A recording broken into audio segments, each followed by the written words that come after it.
चलो देखो, सॉल्यूशन का हम लोग एलिवेशन इन बॉइलिंग पॉइंट पढ़ रहे थे।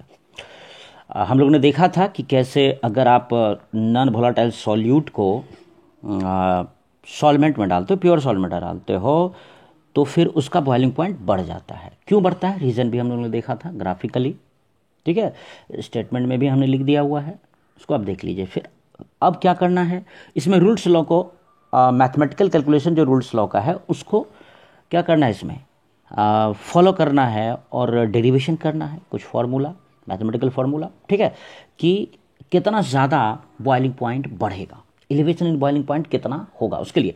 तो हम लोगों ने यहाँ तक देख लिया हुआ है। इसमें देखो गौर से, डेल्टा टी बी बराबर के और small W by small M capital W, जहाँ के क्या था, एलिवेशन कांस्टेंट था, ठीक है, उसको हम लोगों ने डिफाइन किया हुआ है। क्या किया था हम लोगों ने, यदि आप small W by small M यानी मोल है ये सॉल्यूट का, 1 मोल ले लो, कैपिटल डब्ल्यू यानी वेट ऑफ सॉल्वेंट, ध्यान से सुनना, वेट ऑफ सॉल्वेंट कितना ग्राम ले लो, 1 ग्राम। तो लगा वो formula, delta T B is equal to K into small W by small M कितना हुआ 1, कैपिटल डब्ल्यू भी कितने लिए हो तुम 1, तो 1/1 हो गया। यहाँ पे कितने के बराबर आ गया, ये के बराबर, डेल्टा टी बी बराबर क्या आ गया, क्या आ गया, ऑलरेडी पिछले वीडियो में हमने इसको डिस्कशन कर दिया हुआ है। तो क्या देखते हो, ये delta T B equal to क्या आ गया, कब आ गया ये, जब आपने 1 ग्राम सॉल्वेंट में 1 mole solute, non volatile solute को डिसॉल्व किया, और तब जो एलिवेशन इन बॉइलिंग पॉइंट हुआ, डेल्टा टी बी क्या है, मत भूलो इसको, डेल्टा टी बी है एलिवेशन इन बॉइलिंग पॉइंट, वो किसके बराबर हो जाता है, के यानी एलिवेशन कांस्टेंट के बराबर हो जाता है। तो इसका क्या मतलब हुआ कि जब आप 1 ग्राम सॉल्वेंट में 1 मोल सॉल्यूट डालते हो, तब जो बॉइलिंग पॉइंट एलिवेट करता है इज कॉल्ड एलिवेशन कांस्टेंट। ये इसका डेफिनेशन हमने लिख दिया हुआ, ये पहले पीछे हो चुका है। अब प्रॉब्लम क्या है, अब जरा सोचो, 1 ग्राम सॉल्वेंट लेते हो, चलो ले लेते हैं 1 gram water, is it clear. अब उसमें हम 1 मोल ग्लूकोज डालेंगे, तो 1 मोल ग्लूकोज मीन्स क्या, 180 ग्राम। 180 ग्राम ग्लूकोज को तुम 1 ग्राम पानी में डाल के कोई सॉल्यूशन नहीं बना सकते हो, यानी ये जो प्रैक्टिकली है एलिवेशन कांस्टेंट का कॉन्सेप्ट, वो इम्पॉसिबल है, संभव है ही नहीं। तो थोड़ा हम लोग इसको सॉल्वेंट का अमाउंट बढ़ाते हैं, देखते हैं क्या होता है। तो सेकंड में आ जाओ, यदि हम small W by small M 1 mole लें, ये तो 1 मोल ही लेना है, लेकिन हम लोग कैपिटल डब्ल्यू यानी वेट ऑफ सॉल्वेंट अब की बार 100 ग्राम ले लिए, वहां 1 ग्राम ले रहे थे, यहाँ पे 100 ग्राम ले रहे हैं, बोलो मत। Then delta T B equal to क्या होगा, K into small W by small M कितना हो गया, 1 हो गया, और कैपिटल डब्ल्यू कितना हो गया, 100 हो गया, यानी के बाई 100, के बाई 100, के बाई 100, तो के कांस्टेंट, 100 भी कांस्टेंट, एक न्यू कांस्टेंट आ गया के डैश, यानी के डैश इज इक्वल टू क्या हो गया यहाँ पे, के बाई 100, यानी के बराबर क्या हो गया, अगर के हमें पुट करना हो वैल्यू कहीं पे, तो के इज इक्वल टू क्या लोगे, के डैश इंटू 100। क्लियर है। तो के डैश को क्या बोला जाए, एक नया कांस्टेंट है हमारे लिए, इसका नाम दिया गया molecular elevation constant, molecular elevation constant. Clear है। अब चलिए, जब आपने delta T B equal to K into 1/100 equal to K dash आ गया, यानी delta T B equal to K dash आ गया, समझ रहे हो बात, delta T B equal to क्या आ गया, के डैश आ गया। अब इसको डिफाइन कैसे करोगे, बोल दो लैंग्वेज में जो तुमने किया है। क्या किए हो तुम, 1 मोल सॉल्यूट को, नॉन वोलेटाइल सॉल्यूट को 100 ग्राम वाटर में यानी सॉल्वेंट में डाले हो, तब जो बॉइलिंग पॉइंट एलिवेट किया, वो एलिवेशन इन बॉइलिंग पॉइंट ही क्या कहलाएगा, molecular elevation constant, that's it. और यहां हमने इसको डिफाइन कर दिया, when 1 mole solute is dissolved in कितना 100 ग्राम सॉल्वेंट, देन यहां देखो, then elevation in boiling point is called क्या, मॉलिक्यूलर एलिवेशन कांस्टेंट। अब आप देखो, delta T B equal to क्या होता है, K into small W by small M capital W, होता है कि नहीं। तो के क्या प्राप्त किए थे वहां पे हम लोग, के इक्वल टू क्या लिए थे, 100 के डैश, तो के की जगह क्या डालो, 100 के डैश, तो ये एक फॉर्मूला आ जाता है। लेकिन ये इतना ज़्यादा मैथमेटिकली आपको न्यूमेरिकल बनाने में हेल्प नहीं करेगा, क्योंकि इससे क्वेश्चन बहुत कम आता है, ना के बराबर आता है। लेकिन ये भी एक कॉन्सेप्ट है, के डैश है यहाँ पे अवेलेबल, मॉलिक्यूलर एलिवेशन कांस्टेंट, ये 12th में पूछ सकता है हमें कि बताइए what is molecular elevation constant, ठीक है। लेकिन अभी भी जरा सोचो, 100 ग्राम पानी लोगे तुम और उसमें 180 ग्राम ग्लूकोज डालोगे, क्या वो बनेगा सॉल्यूशन, नहीं बनेगा। यानी अभी भी प्रैक्टिकली ये पॉसिबल नहीं है, सिर्फ थ्योरेटिकली संभव है। यहाँ भाई 100 ग्राम में आप 1 मोल सॉल्यूट डालो, अच्छा लगता है, ठीक है, वो अलग बात है, लेकिन प्रैक्टिकली ये पॉसिबल नहीं है, तो इसको भी हमें रिजेक्ट करना पड़ेगा। और फिर नया कॉन्सेप्ट देखिए, अब नया कॉन्सेप्ट में करना क्या है, फिर से कैपिटल डब्ल्यू 100 ग्राम ले रहे थे, काम नहीं चल रहा था, तो 1000 ग्राम ले लेंगे, ठीक है। अब की बार जो है ना, वेट ऑफ सॉल्वेंट कितना ले लिया हमने, 1000 ग्राम, क्लियर है। और मोल ऑफ सॉल्यूट कितना लेना है, 1 मोल ही लेना है एज यूजुअल, कोई दिक्कत नहीं है। देन क्या होगा बताओ, delta T B equal to क्या होता है, K into small W by small M, 1 by capital W 1000। तो इक्वल टू यानी ये भी कांस्टेंट, 1000 भी कांस्टेंट, एक new constant which is denoted by what, K B, यानी एक नया कांस्टेंट आ गया, यानी delta T B equal to अब के बी के बराबर हो गया। Delta T B equal to K B, जहां के बी बराबर क्या हो गया, के बी इक्वल टू क्या हो गया, के बाई 1000। ठीक है, अरे सिमिलर कॉन्सेप्ट है, प्रॉब्लम नहीं होना चाहिए समझने में। के बी इक्वल टू क्या है यहाँ पे, molar elevation constant, molar elevation constant, that's important, ये बहुत इंपॉर्टेंट है, ये सबसे ज्यादा पूछा जाता है क्योंकि ये प्रैक्टिकली पॉसिबल है। जो थ्योरेटिकली ही संभव हो, प्रैक्टिकली संभव ही नहीं हो तो उसको हम क्यों पढ़ें, टाइम वेस्ट क्यों करें। इसलिए बहुत जगह देखोगे इन सब चीजों की चर्चा भी नहीं होती है, सिर्फ इसकी चर्चा होगी। इंपॉर्टेंट है, यहां देखो बीबीआई लगा हुआ है यहाँ पे, इसको आपको फॉलो करना है बिकॉज ये प्रैक्टिकली पॉसिबल है। तो के बी क्या है यहाँ पे, मोलर एलिवेशन कांस्टेंट है, ये आपसे पूछेगा और पूछा गया है, बार बार हम रिपीट कर रहे हैं इसलिए इंपॉर्टेंट है। और कैसे डिफाइन करोगे इसको, यहां बोल दो जो हुआ है, जो किया है हमने, क्या किया है हमने, 1000 ग्राम सॉल्वेंट में 1 मोल सॉल्यूट को डाला है, तब जो एलिवेशन इन बॉइलिंग पॉइंट होगा वो मोलर एलिवेशन कांस्टेंट कहलाएगा। कैसे डिफाइन करोगे तुम, when 1 mole non volatile solute is dissolved in 1000 gram solvent, then elevation in boiling point is called molar elevation constant Kb। Is it clear, बहुत simple है।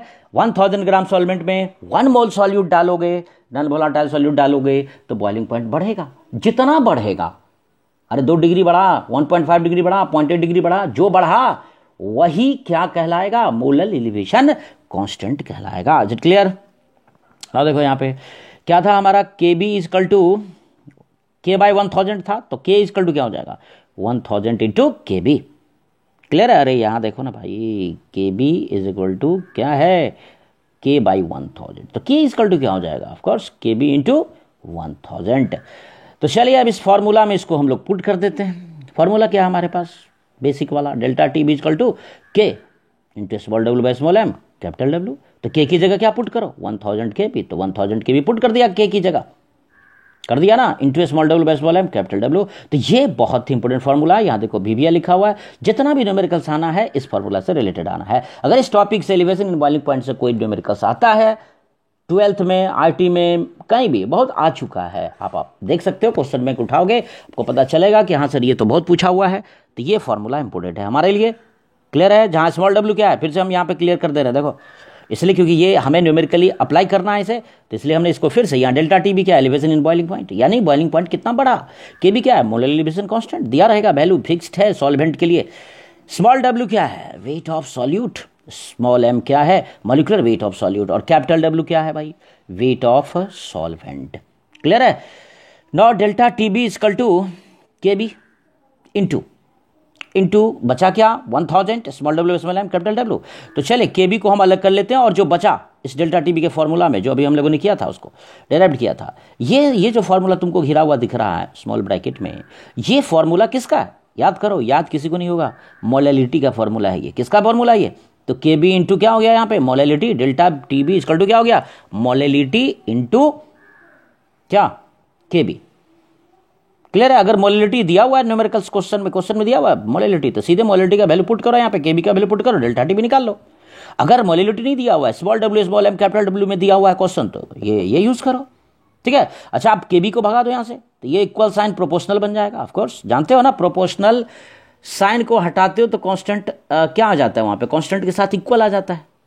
तो यहां तुम हटाओ इसको, केबी को, ये भी हट जाएगा, प्रोपोर्शनल साइन आ जाएगा। तो क्या सीखते हो यहाँ पे, देखो ये बहुत पहले आरटी में पूछा हुआ है कि भाई molar elevation in boiling point इनमें से किसके डायरेक्टली प्रोपोर्शनल होता है, तो मोलैलिटी के डायरेक्टली प्रोपोर्शनल। आजकल नहीं पूछने वाला है, ये तय है, लेकिन इंपॉर्टेंट है, ये पूछ भी सकता है।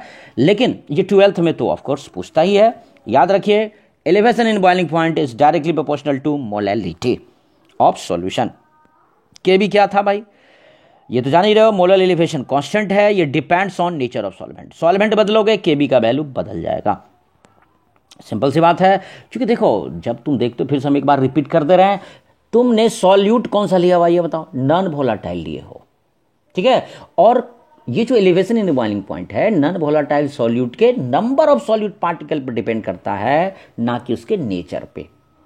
क्लियर है। तो इसका यह मतलब हो जाता है नॉन वोलेटाइल होने का मतलब क्या हुआ, वो वेपर तो बनाएगा नहीं, वेपर प्रेशर उसका घटेगा नहीं, उसकी वजह से या बढ़ेगा नहीं, जो भी है ना। वेपर प्रेशर तो किससे रिलेटेड है, वेपर कौन बना रहा है, सिर्फ सॉल्वेंट, क्योंकि तुमने सॉलिड नॉन वोलेटाइल लिया हुआ है, ठीक है। तो सारा खेल यहां सॉल्वेंट के साथ हो रहा है ना, ठीक है।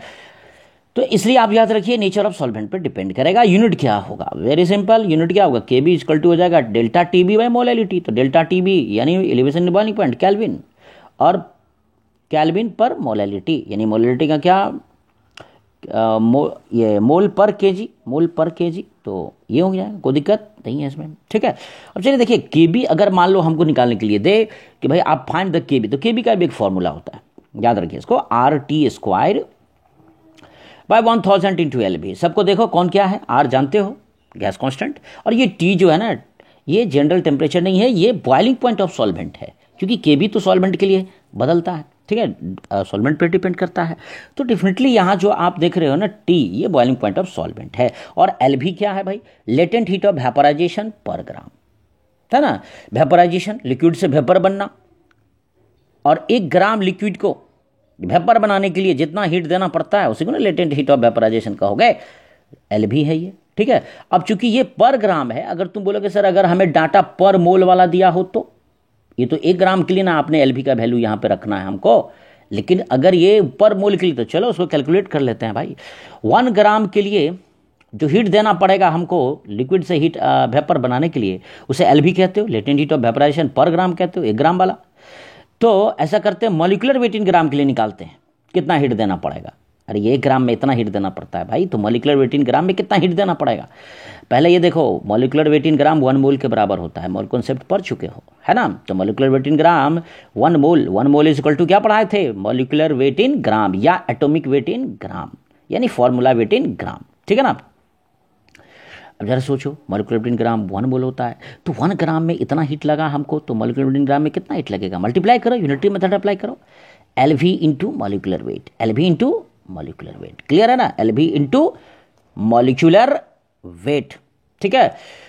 तो अब चलिए बताइए 1 मोल के लिए अगर हमें हीट देना पड़े तो इतना हीट लगे, और 1 मोल के लिए जो हीट देना पड़ता है उसको क्या बोलते हो, उसको किस से डिनोट करेंगे, डेल्टा एच बी से, यानी क्या, enthalpy of vaporization, enthalpy of vaporization कितने के लिए, 1 मोल के लिए पर मोल। तो डेल्टा एच बी बराबर क्या होगा, एल भी इंटू मॉलिक्यूलर वेट, एल भी इंटू मॉलिक्यूलर वेट। तो एल भी बराबर क्या हो जाएगा भाई, delta H by capital M, यानी molecular weight of solvent, molecular weight of solvent, L B बराबर हो जाएगा डेल्टा एच बी बाय क्या, कैपिटल एम। तो ये एल बी का वैल्यू कहाँ पुट कर देते हैं हम लोग, यहाँ पुट कर देते हैं। तो जरा सोचो, इमेजिंग करो, यहाँ एल बी का वैल्यू पुट करोगे तो डेल्टा एच इधर आ जाएगा और मॉलिक्यूलर वेट ऊपर चल जाएगा, क्योंकि एल बी का वैल्यू पुट करोगे ना रे भाई, क्या इसमें कुछ है ये नहीं है। तो चलिए देखते हैं के बी का एक पर मोल वाला फॉर्मूला क्या हो जाएगा। तो ये हो जाएगा, देखो के बी इज इक्वल टू हो गया आर टी स्क्वायर, और एल बी की जगह क्या पुट कर दिया था हमने, delta H B by capital M. तो ये फॉर्मूला भी यूज कर सकते हो। याद रखो वहां एल भी था, कितने ग्राम के लिए हीट ऑफ वेपराइजेशन था, 1 ग्राम के लिए, और ये डेल्टा एच बी कितने मोल के लिए, 1 मोल के लिए है, ठीक है। कुछ इसमें प्रॉब्लम नहीं है, एम का क्या मतलब, यहाँ मॉलिक्यूलर वेट है, कोई दिक्कत नहीं है इसमें, ठीक है। इसके बाद इसमें कुछ न्यूमेरिकल्स क्वेश्चन है, उसको हम अगला वीडियो में देखते हैं, क्लियर है, कोई दिक्कत नहीं है। जितना भी इसका मैथमेटिकल फॉर्मूला था एलिवेशन बॉइलिंग पॉइंट का, वो हम लोगों ने क्लियर कर लिया। अब 1-2 क्वेश्चन देखेंगे, बहुत आसान क्वेश्चन बनता है और 12th में ये पूछता है, आप तैयार रहो, खास करके किस फॉर्मूला के लिए, के बी वाला के लिए, मोलर एलिवेशन कांस्टेंट के लिए। उससे पहले मॉलिक्यूलर था, उससे पहले एलिवेशन था, उससे ज़्यादा प्रॉब्लम पूछता ही नहीं है, ना के बराबर पूछता है, क्लियर है। तो नेक्स्ट देखते हैं हम लोग इसको।